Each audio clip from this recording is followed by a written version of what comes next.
welcome back to Shoogly Shed Motors for a brief little science experiment, maybe.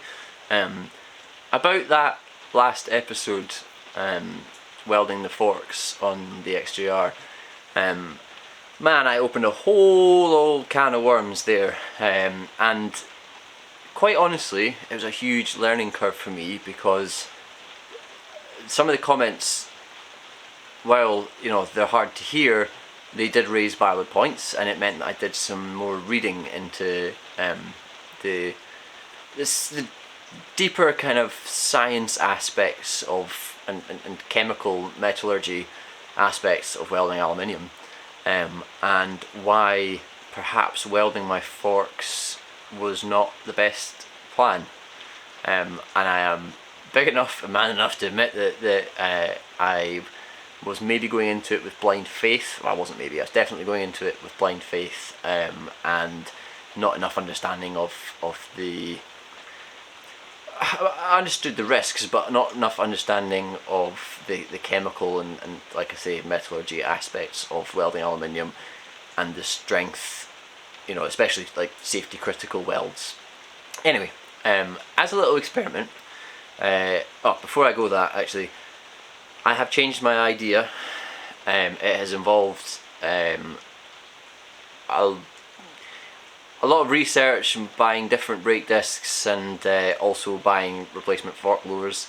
But I do have a solution, I think, to the front end, and I'll maybe touch on that in another episode. But this, just as a little science experiment, what I've done is, like I said, I've replaced the fork lowers, and with the ones that I did cut and weld, I have just welded those tabs on both sides. I didn't really take my time about it. I just fired a big bunch of weld onto them.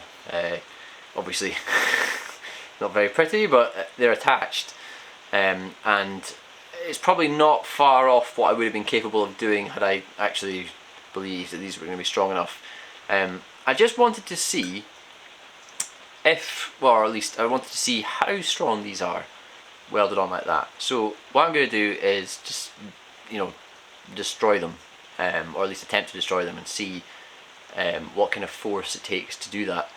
I'm going to clamp them in the vise and just set about them with various different levers and forces and things, and see if I can make these fail, and kind of, I think, just prove to myself more than anyone that I'm making the right decision with going a different route, and that this is a huge learning opportunity for me. And yeah, see, when you put things on the internet, you open yourself up to a whole load of criticism, and it's never easy to understand where that criticism is coming from. Sometimes it feels like it's coming from a negative place, sometimes it feels like it's coming from a positive place, but also you're never entirely sure the credentials of people commenting on YouTube. You know, everyone's an armchair critic and everyone's an armchair expert sometimes, but then there are genuine experts out there who are willing to give you a little bit of advice, and I did reach out to some people that I trust who are experts in this field, who gave me some sound advice, which is why I've kind of have changed my mind with what I'm doing here. Anyway, I'm aware that I've just sort of rambled on for a few minutes, but don't fear, everyone. I'm not gung-ho and you know, safety blind. Like, I do think a lot about the things that I do to my motorbikes, and I do think a lot about the safety critical aspects of that, and therefore I do research, and occasionally when I get it wrong and it's pointed out to me, I make sure to educate myself on the subject so that I don't make that mistake again. This whole bike has been a learning curve for various different reasons, but this, I think, is a perfect example of why my progression and documenting it and putting it on YouTube can actually be a positive thing, because I do feel like I can improve and I can learn, and that's all you can do, isn't it? You can just keep improving and learning and getting better at what you do. Anyway, without further ado, let's destroy some metal.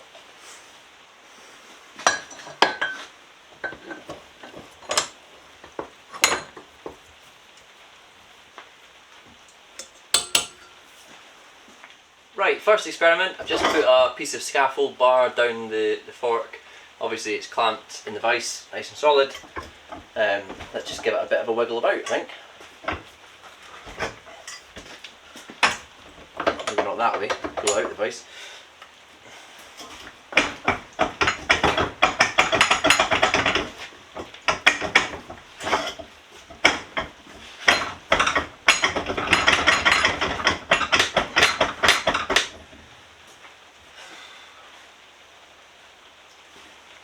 That's a fair amount of strength.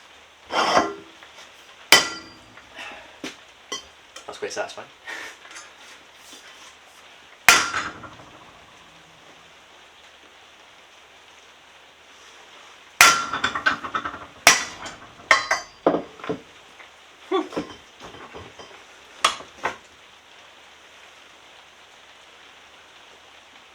So funnily enough, that's actually failed, not on my weld, but it's failed in the thinner part of the aluminium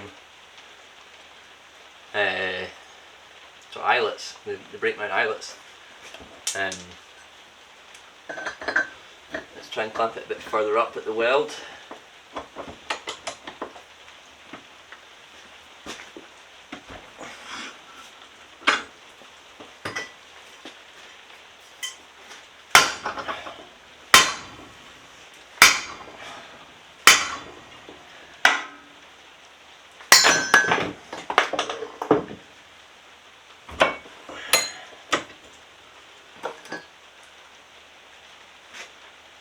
Right, that time it did fail at the weld.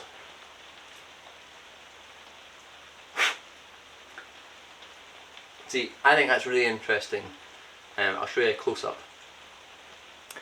Right, so one thing to point out is obviously maybe that test is a little bit unfair because the side impact and the kind of torsional impact I'm putting on the fork lower in the vise isn't really the same kind of directional force that you know, using your brake would apply to the mounts, but short of rigging up all sorts of complicated test rigs, the most simple thing I can think of is just set about it with a length of scaff bar.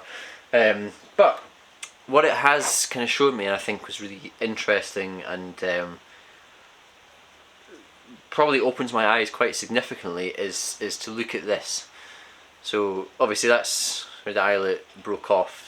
But then I don't know how well that will focus, but the welds have penetrated fairly deeply on both sides, but not all the way through, and there is a void in there where the weld hasn't penetrated at all, and there's basically a big kind of cave, or there was a big cave in that weld that you would have never seen. It's not visible to the naked eye. Without getting the thing like x-rayed, you'd never know that that void was there. It looks like a complete weld all the way around.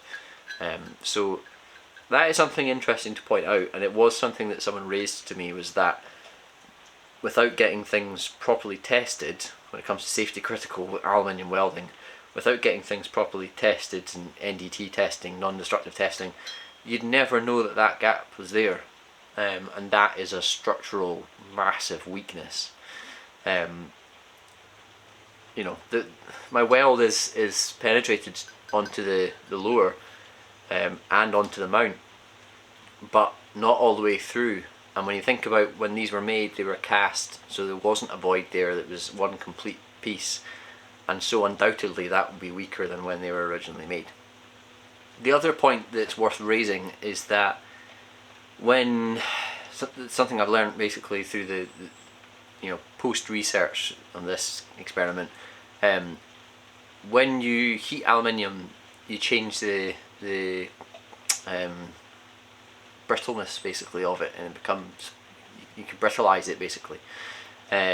When things are cast in aluminium, they're commonly heat treated afterwards in order to remove the possibility of brittle castings and things like gas pockets and things like that.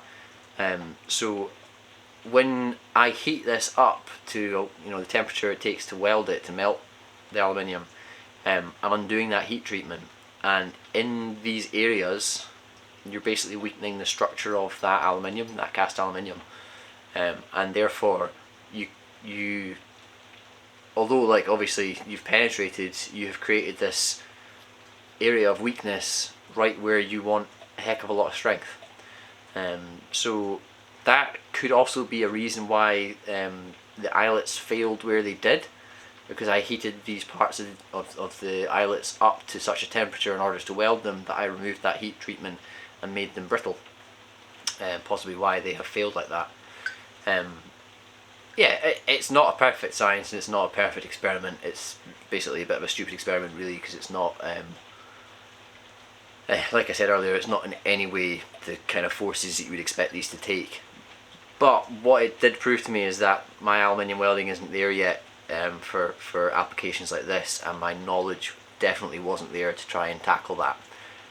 So trying to be as humble as possible about this, I made a mistake and I'm learning from it. And I think that's all you can do really, is learn from your mistakes and trust when people are questioning your methods. It doesn't always come from a negative place. There are people genuinely concerned for you, and I suppose don't get too hurt by it. Just do your own research and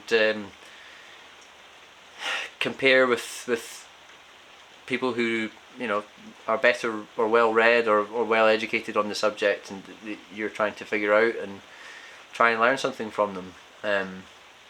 And at the end of the day, that's definitely been an eye-opener for me, seeing inside my welds there. Yeah, it's not putting me off doing any aluminium welding. In fact, what it is it's making me more conscious of things to make sure that I penetrate properly, and beveling edges and things when I weld. They were still pretty darn strong. That's a lot of force involved to break them. So when it comes to non-safety critical aluminium welding, I think I'm still quite comfortable with it, and therefore I'm happy to do other aspects of aluminium welding on my bikes where massive forces like that aren't involved, and therefore can get away with my welds being maybe perhaps slightly not quite as structurally sound as like a safety critical weld would need to be. Yeah, I get this is maybe a bit of a dry episode, but I did feel a little bit down reading some of the comments from the last episode, because I think I possibly knew deep down that what I was doing was maybe a little bit risky, and it just kind of took a lot of people to grab me by the collar and give me a good shake and shine a light on it to make me realise basically that I'm not there yet. So yeah, hopefully that's kind of answered a few questions for some people, and like I said, I'll make another episode when I show you what my kind of solution to the front end is. But yeah, maybe that was an interesting one, or maybe you still think I'm a moron. Either way, yeah.